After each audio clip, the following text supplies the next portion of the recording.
প্রচন্ড শীতের রাত, উনি মাগরিবের নামাজ এশারের নামাজ পড়ে একটা মসজিদে শুয়ে পড়লেন, আর শুয়ে শুয়ে হাদিস পড়তেছেন, আর মনে মনে ভাবলেন রাতটা মসজিদে কাটায় দেই। কিন্তু দারোয়ান এসে বলে মসজিদে থাকতে পারবেন না, ওঠেন।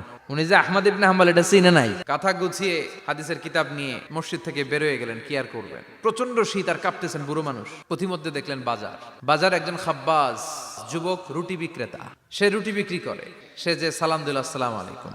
যুবক বলে ওয়ালাইকুম আসসালাম।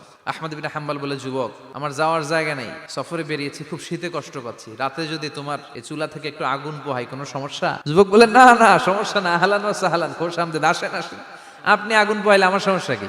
আল্লাহ শুকরিয়া করে উনি বসলেন আর আগুন পোহাচ্ছেন, আর খেয়াল করলেন যুবক রুটি বানায় আর পরে আস্তাগফিরুল্লাহ, রুটির দলা বানায় পরে আস্তাগফিরুল্লাহ, খামির বানায় আর পরে আস্তাগফিরুল্লাহ। ইমাম আহমদ ইবনে হাম্বল তো অবাক, কিরে এটা আবার কেমন যুবক, খালি আস্তাগফিরুল্লাহ?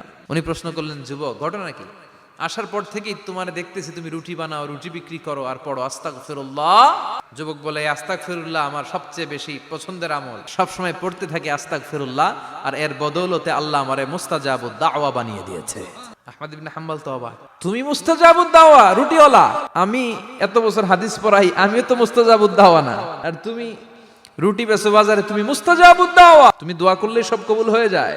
যুবক বলেন, আমি আমার জীবনে যত দোয়া করেছি কবুল করে নিয়েছে কে? সব দোয়া কবুল করে নিয়েছে আল্লাহ, একটা দোয়া ছাড়া। কি? সব দোয়া কবুল হয়েছে, একটা দোয়া ছাড়া। কি সেই দোয়া? যুবক এবার বলতে শুরু করলো, আমার জীবনে যে দোয়াটা আল্লাহ কবুল করে নাই সেটা হচ্ছে আমি আল্লাহর কাছে অনেক চেয়েছি, অনেক দোয়া করেছি, যে আল্লাহ শুনেছি এই জামানার সবচেয়ে বড় মুহাদ্দিস, তার নাম নাকি ইমাম আহমদ ইবনে হাম্বল।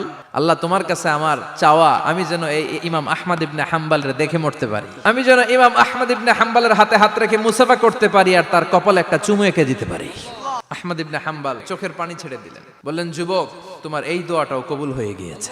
আনা আহমদ ইবনে হাম্বল মুহাদ্দিসুদ দাহর, আমি নিজেই আহমদ ইবনে হাম্বল। যুবক চোখের পানি ছেড়ে দেয়, আহমদ ইবনে হাম্বল চোখের পানি ছেড়ে দেয়। যুবক চিৎকার মেরে ইমাম আহমদ ইবনে হাম্বলকে জড়িয়ে ধরে, হাতে হাত রেখে মুসাফা করে, কপালের মধ্যে চুমু খায়, আর আল্লাহর শুকরিয়া করে বলে, ও ইমাম, আসলে এই দোয়াটাও আল্লাহ আজকে কবুল করে নিল।